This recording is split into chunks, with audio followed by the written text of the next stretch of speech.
Hi everyone, मेरा नाम ऋषभ है और आज हम लोग इस वीडियो में बात करने वाले हैं टाटा मोटर्स के ऊपर। उसका रीजन है कि आज आप पूरा का पूरा शेयर मार्केट उठाकर देखेंगे तो पाएंगे कि एक अच्छी खासी रैली दिखाई है, अच्छा खासा शेयर मार्केट में जंप आया है, करीबन करीबन 1% निफ्टी 50 भागा है और निफ्टी 50 का हिस्सा है हमारा टाटा मोटर्स और उसमें सबसे जोरदार, सबसे धमाकेदार गिरावट हुई है। करीबन करीबन आप देखेंगे तो इंट्राडे में 5% के आसपास गिर गया था। खैर लगभग क्लोजिंग दिखाई है उसने 3.5-4% के आसपास निगेटिव में। तो ये क्यों गिरावट आई है, सबसे बड़ा रीजन तो हम लोग ये जानने की कोशिश करेंगे और आगे इसमें क्या मूव आ सकते हैं ये भी जानने की कोशिश करेंगे। साथ ही साथ आपको मैं ये बताऊंगा कि आगे फ्यूचर तो बहुत, देखिए फ्यूचर कैसा भी हो सकता है, लॉन्ग टर्म के लिए स्टॉक अच्छा हो सकता है, बुरा हो सकता है, ऐसा कुछ भी हो सकता है, लेकिन कल की भी मैं आपको इसमें डायरेक्ट प्रेडिक्शन दे सकता हूं और उसके सिर्फ और सिर्फ असर आएगा न्यूज की वजह से, क्योंकि अभी शाम को एक और न्यूज उसमें निकल कर आ गई है। जिस एक न्यूज की वजह से आई नेगेटिविटी, अब जो न्यूज निकल कर आ रही है उसकी वजह से कल आपको पॉजिटिविटी देखने को भी मिल सकती है। तो फिलहाल मैं आपको पहले ये बताऊंगा कि आज इसमें गिरावट क्यों आई थी। मोस्ट लोगों को पता है, मोस्ट लोगों को क्या पता है कि रिटेलर्स जो महापागल हैं उन्होंने दबाकर कर दी सेलिंग। क्यों सेलिंग कर दी? सेलिंग इसलिए कर दी क्योंकि जेएलआर का सेगमेंट का वो अपना बता रहे थे पूरा पूरा प्रोसेस, जिसमें उन्होंने बताया कि जैगवार लैंड रोवर जो इनकी सब्सिडी है, कंपनी है, उसका future outlook in the sense की FY 2026 में बहुत बेहतर ग्रोथ नहीं दिख रही है। जैसा चल रहा है वैसा ठीक ठाक चलता रहेगा, लेकिन ग्रोथ बहुत एक्स्ट्रा वैल्यूएबल ग्रोथ नहीं दिख रही थी उन लोगों को। तो ये उन लोगों ने डिस्कस किया और कंपनी ने साथ साथ डिस्कशन में ये भी बताया कि किस तरीके से वो इसे इंप्रूव करने की कोशिश करेंगे। मतलब अपनी तरफ से कोई कसर तो कंपनी छोड़ने वाली नहीं है, ये तो कंफर्म चीज है। लेकिन लोगों ने कहा कि बस भैया FY 2026 तक ही तो हमने 2026 तक ही तो हमें जीवन जीना था।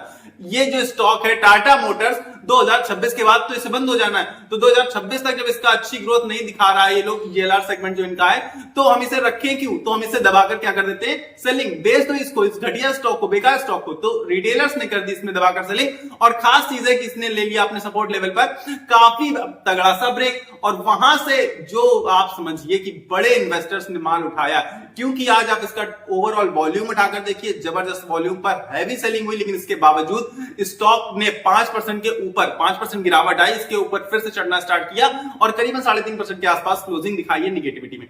लेकिन खास चीज ये है, और ये चीज आपको मैंने एक्सप्लेन कर दी कि ठीक है ऐसा ऐसा है जैगवार लैंड रोवर की प्रोसेस की वजह से कि FY 2026 में बहुत अच्छी ग्रोथ नहीं थी, ग्रोथ बहुत स्लो थी, तो जिसकी वजह से लोगों ने कहा कि अब सेल कर देते हैं इस स्टॉक को। अब इसमें एक पॉजिटिव न्यूज भी आती है शाम को ही, और वो पॉजिटिव न्यूज क्या आती है कि जो एनसीडीज के थ्रू लोग, कंपनीज जो होती हैं वो लोन लेती हैं, उसका डेप्ट रिपेमेंट, जो एनुअल रिपेमेंट था, उन्होंने टाइमली आज ही बताया गया 297 करोड़ का डेप्ट रिपेमेंट किया गया है टाटा मोटर्स की तरफ से। खास चीज है कि आप ये यकीन मानिए कि मोस्टली आप देखेंगे कि कंपनी लेट कर देती है या बहुत ज्यादा, मतलब कम ज्यादा करती रहती है कि इतना पेमेंट कर दिया, आगे के लिए छोड़ दिया, लेकिन जो टाटा मोटर्स कंपनी है अपना डेप्ट रीपेमेंट बिल्कुल टाइमली और बहुत बेहतरीन तरीके से करती है। और सबसे खास चीज इनकी पता है क्या है कि इनका टारगेट भी यही है, अपनी कंपनी को डेप्ट फ्री बनाना। तो जब कंपनी डेप्ट फ्री हो जाएगी तो आप यकीन मानिए अपने सेक्टर में झंडे गाड़ देगी, ताबड़तोड़ ग्रोथ दिखाएगी। आप सबको पता है बहुत बेहतरीन तरीके से कि देखिए न्यूज की वजह से गिरावट आई, कल न्यूज की वजह से पॉजिटिविटी आ जाएगी, क्योंकि आप सबको पता है कि 700 के आसपास सपोर्ट लेने की कोशिश कर रहा था, 700 के नीचे नहीं आ रहा था, 740 तक जा रहा था, इस रेंज में फंसा हुआ था। लेकिन आपने आज इस रेंज से इसको निकाल के बाहर फेंक दिया और 700 के नीचे लाकर खड़ा कर दिया, लगभग 686-687 के आसपास क्लोजिंग दी है। अब आप समझिए, यकीन मानिए कि कल ये फिर से उछलकर 700 के आसपास आ जाएगा अगर मार्केट ने भी थोड़ा बहुत सपोर्ट दे दिया। तो बाकी आज जैसे मार्केट एक तरफा भागा है और ये स्टॉक एक तरफा गिरा है, तो हो सकता है कल मार्केट एक तरफा गिरे और ये स्टॉक एक तरफा भागे, क्योंकि देखिए जब पॉजिटिव न्यूज पर रिएक्ट तो करना बनता है। जब निगेटिव न्यूज इतनी खास थी नहीं, तब इतना अच्छा रिएक्शन दे दिया उसने और इतनी बुरी तरीके से पीट दिया आप लोगों ने, यानी कि रिटेल इन्वेस्टर्स ने। तो जो पॉजिटिव न्यूज आई है इस पर रिटेलर्स भी कल इसे खरीदने के लिए दौड़ेंगे और साथ ही साथ जो बड़े इन्वेस्टर्स हैं उनको तो अच्छे से पता है कि ये मौका 700 के नीचे टाटा मोटर्स अगर आपको मिल रहा है 2025 में, तो यकीन मानिए कि आगे आने वाले सालों में कभी भी आपको 700 के नीचे ये स्टॉक दिखाई नहीं पड़ने वाला है। उसके कई सारे रीजन है, मैं आपको बता देता हूं, एक दो रीजन, और मोस्टली हम लोग इस स्टॉक के ऊपर बात करते रहते हैं। तो जो मेरे रेगुलर व्यूअर्स हैं उन्हें अच्छे से पता है कि टाटा मोटर्स को मैं कितना ज्यादा मैं फैसिनेट होता हूं इस स्टॉक से, कितना ज्यादा मुझे ये स्टॉक पसंद है। और इससे मैं फैसिनेट क्यों होता हूं, उसका एक सिंपल सा रीजन है कि मुझे आगे आने वाले समय में ईवी से बहुत ज्यादा उम्मीदें हैं। आप सबको पता है कि आप किसी फॉरेन कंट्री में जाएंगे, यूएसए में जाएंगे, चाइना में जाएंगे, तो आप पाएंगे कि मोस्टली जो व्हीकल्स हैं वो ईवी पर शिफ्ट हो चुके हैं। मोस्टली मतलब लगभग 99% प्लस जो व्हीकल्स हैं वो ईवी पर शिफ्ट हो चुके हैं। और ईवी का मार्केट शेयर, इलेक्ट्रिक व्हीकल्स का जो मार्केट शेयर है वो इंडिया में आज भी टाटा मोटर्स के पास सबसे ज्यादा है। और इस वजह से मैं इससे बहुत ज्यादा फैसिनेट होता हूं, ये स्टॉक मुझे इतना ज्यादा पसंद आता है क्योंकि आगे आने वाले समय में जब पूरी तरीके से कन्वर्जन हो जाएगा ऑटोमोबाइल सेक्टर का ईवी में, तब आप पाएंगे कि टाटा मोटर्स सबसे बड़ा स्टॉक, सबसे बड़ी कंपनी निकलकर सामने आएगी। ऑटोमोबाइल सेक्टर की बात कर रहा हूं। और सबसे सिंपल सा दूसरा रीजन ये भी हो सकता है कि आगे आने वाले समय में ये डेप्ट फ्री हो जाएंगे। एक तो सबसे कम डेप्ट है इनके ऊपर, ठीक है, पूरी ऑटोमोबाइल सेक्टर में ईवी सबसे मार्केट शेयर सबसे ज्यादा, डेप्ट सबसे कम, और साथ ही साथ अगर आप इसका पी उठाकर देखेंगे यानी कि वैल्यूएशन टर्म में, तो वैल्यूएशन टर्म में भी सबसे सस्ता ऑटोमोबाइल स्टॉक है।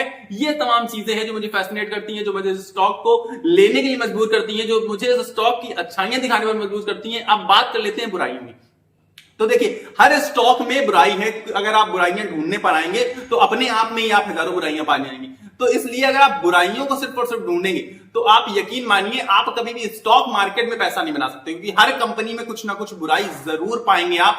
बहुत सारे स्टॉक्स बने से देखें जो हजार के पी तक पहुंच जाते हैं और वो हजारों गुना के रिटर्न दे जाते हैं, और लोग कहते हैं कि बहुत महंगा है, बहुत महंगा नहीं, जबकि ये बहुत सस्ता स्टॉक है और अच्छे खासे रिटर्न ऑलरेडी आपको पास्ट में दे चुका है और फ्यूचर में देगा। इस बात की मोस्टली तो गारंटी है और मेरी तरफ से गारंटी एक है। लेकिन सबसे पहले मैं आपको ये बता देता हूं कि आप इसके पहले कोई कॉल ले ले बाय और सेल की, तो मैं सेबी रजिस्टर्ड नहीं हूं, तो मेरी तरफ से बताई हुई कोई भी आप चीज पर, कोई भी एनालिसिस पर आप कॉल नहीं ले सकते हैं बाय या सेल का। अगर आप बाय या सेल कॉल ले रहे हैं तो अपने एनालिसिस के ही बेसिस पर लीजिएगा। मैं आपको जो भी चीजें बता रहा हूं, जो भी चीजें समझाने की कोशिश कर रहा हूं, वो सिर्फ और सिर्फ मेरा एनालिसिस है और मेरा पर्सनल ओपिनियन है जो मैं आपके साथ शेयर करने की कोशिश कर रहा हूं। तो मोटी मोटी बात मैं आपको बता देता हूं कि टाटा मोटर्स स्टॉक जो है वो मुझे बहुत पसंद है। और दूसरी बात, जितने सारे रीजन मैंने आपको बताए, बहुत सारे रीजन बताए ना, उन सबकी वजह से मुझे ये स्टॉक बहुत पसंद है। हालांकि जेएलआर सेगमेंट में थोड़ी बहुत गिरावट है, सेल्स में भी थोड़ी बहुत गिरावट आप देखने को मिल सकती है, 13% के नीचे आ चुका है लगभग ऑटोमोबाइल सेक्टर का। अगर इंडिया में देखेंगे तो जो इसका मार्केट शेयर है वो 13% के नीचे आकर खड़ा हो चुका है, जो कि काफी सारी निगेटिव चीजें जो कि मुझे भी दिख रही है। ऐसी बात नहीं मुझे दिख नहीं रही, मैंने आंखों में पर्दा लगा लिया है। बहुत सारे लोग जैसे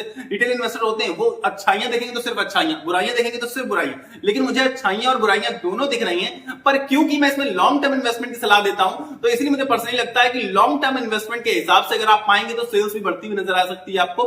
जेएलआर सेगमेंट में सुधार होना निश्चित बात है, वो बहुत बेहतर तरीके से ग्रोथ दिखाएगा। उसका रीजन क्या है? अभी स्लो डाउन क्यों? अभी स्लो डाउन है मोस्टली यूएसए की वजह से, मोस्टली स्लो डाउन है क्योंकि आप सबको पता है कि जब से डोनाल्ड ट्रंप प्रेसिडेंट बने हैं तब से झटके पर झटके दिए जा रहे हैं, और सबसे मेजर जो इश्यू है वो उनका टैरिफ इश्यू है, और वो यूके की वजह से है क्योंकि यूके में ही ज्यादातर मतलब जो ट्रांसपोर्टेशन है वो यूके से हो रहा है, जेएलआर का मेजॉरिटी ऑफ द ट्रांसपोर्टेशन।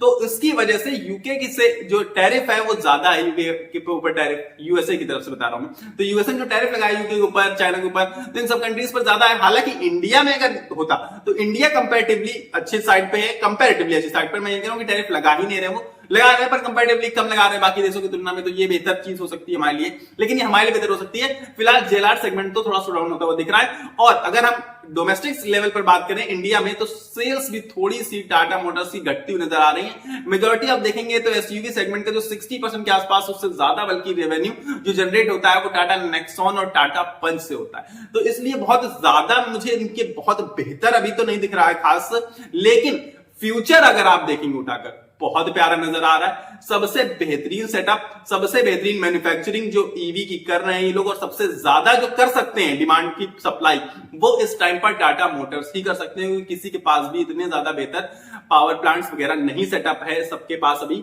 जितना बेहतर ग्रोथ ईवी सेक्टर में टाटा मोटर्स ने ऑलरेडी कर रखी है अपनी। बस आगे फ्यूचर में जब कन्वर्जन जो कि धीरे धीरे कर हो रहा है, और ये सेक्टर एक खास चीज मुझे और फैसिनेट करती है, उसमें सबसे खास चीज ये है कि गवर्नमेंट का भी इसमें सपोर्ट मिल जाता है। आप सबको पता है कि सोलर यानी कि पावर सेक्टर की बात कर रहा हूं मैं, पावर सेक्टर में जब गवर्नमेंट सपोर्ट किया तो आप देखिए आज पावर सेक्टर के सारे स्टॉक्स कितनी बेहतरीन रैली, कितना बेहतर बूस्ट हो चुके हैं, यानी कि कहां पहुंच चुके हैं। तो जब ईवी सेगमेंट में भी यहां पर भी गवर्नमेंट सपोर्ट कर रही, तो आप यकीन मानिए कि आगे आने वाले 5 से 10 सालों में ये स्टॉक आपको 10 गुना होते हुए बहुत इजीली नजर आ सकता है। इसीलिए मुझे ये स्टॉक फ्यूचर में इन्वेस्टमेंट के लिए बहुत परफेक्ट स्टॉक लगता है। बहुत सस्ता स्टॉक है, ऑलरेडी बता चुका हूं मैं आपसे, सारी चीजें बहुत बेहतर नजर आती हैं। सबसे ज्यादा मार्केट शेयर है ईवी का, ये भी एक बहुत अच्छी चीज है, और अपना डेप्ट भी लगभग क्लियर करने वाले हैं, ये भी एक पॉजिटिव चीज है। हर चीज पॉजिटिव है, लेकिन कुछ निगेटिविटी भी है जो मैं ऑलरेडी आपको बता चुका हूं। तो मेरी तरफ से तो इसमें बाई रेटिंग की बाई कॉल है, हर हाल में बाई कॉल है, क्योंकि मुझे पर्सनली लगता है कि ये स्टॉक आपको वापस दोबारा 700 के नीचे देखने को नहीं मिलने वाला है। आगे आने वाले 5 से 10 सालों में ये 7000 होने वाला है। इसी वजह से अगर आप इस सफर को, इस जर्नी को एंजॉय करना चाहते हैं, इस रिटर्न्स को पाना चाहते हैं, तो आपको टाटा मोटर्स में इन्वेस्टेड रहना चाहिए। एटलीस्ट अगर आप हैं तो जरूर रहना चाहिए, और अगर आप नहीं है तो फ्रेश एंट्री के लिए भी बिल्कुल आप देर मत करिए, क्योंकि ऐसे प्राइस पर खड़ा है कि फ्रेश एंट्री के लिए आपको ज्यादा सोचना नहीं पड़ेगा। 1100 गया था तो सोचना पड़ रहा था, बहुत महंगा हो गया, लेकिन वहां पर आप एंट्री लेने में बिल्कुल नहीं सोच रहे थे, और आज सोच रहे हैं। पता नहीं क्यों सोच रहे हैं, जबकि ये स्टॉक आज भी उतनी ही दम रखता है, बल्कि आज उससे ज्यादा वैल्यूएबल नजर आता है, क्योंकि अब कंपैरेटिवली स्टॉक का प्राइस 40 से 50% के आसपास डिस्काउंट रेट पर आकर खड़ा हो चुका है। तो इस वजह से आपको इन्वेस्टमेंट की मेरी तरफ सलाह है। बाकी फिलहाल मेरे पास वीडियो में इतना ही है, कि टाटा मोटर्स के लिए कहने के लिए बहुत कुछ है। एक तो टाटा ग्रुप की कंपनी है, इतना बड़ा ग्रुप है, बात करने आएंगे तो शायद 2-4 महीने निकल जाएंगे, इसलिए ज्यादा बात नहीं करेंगे। फिलहाल आपको अगर वीडियो पसंद आए तो वीडियो को लाइक किए बिना कहीं मत जाना, क्योंकि लाइक होता है फ्री ऑफ कॉस्ट, और लाइक करने से मुझे बहुत ज्यादा मोटिवेशन और सपोर्ट मिलता है। तो लाइक का बटन दबाकर वीडियो को लाइक कर दीजिए। साथ ही साथ चैनल का सब्सक्राइब का बटन नीचे आ रहा होगा, उसको दबाकर मेरे साथ जुड़ जाइएगा, क्योंकि मैं रेगुलर बेसिस पर शेयर मार्केट कवर करता हूं, और स्टॉक मार्केट से रिलेटेड न्यूज को, स्प्रेड को, और साथ ही साथ अगर आप पूरे स्टॉक मार्केट के जितने भी स्टॉक्स हैं, स्टॉक स्पेसिफिक एनालिसिस अगर आप पर्सनली कोई चाहते हैं तो भी आप मुझे कमेंट बॉक्स में बताएंगे, तो मैं जरूर से जरूर आपके लिए लेकर आऊंगा stock specific analysis, regular basis पर शेयर मार्केट से रिलेटेड वीडियोस। अगर आपको चाहिए तो नीचे सब्सक्राइब बटन आ रहा होगा, उसको दबाकर मेरे साथ जुड़ जाइएगा। मिलेंगे अगले वीडियो में, तब तक के लिए आपको अपनी सेहत का ख्याल रखना है। स्वस्थ रहिए, मस्त रहिए। नमस्कार, धन्यवाद।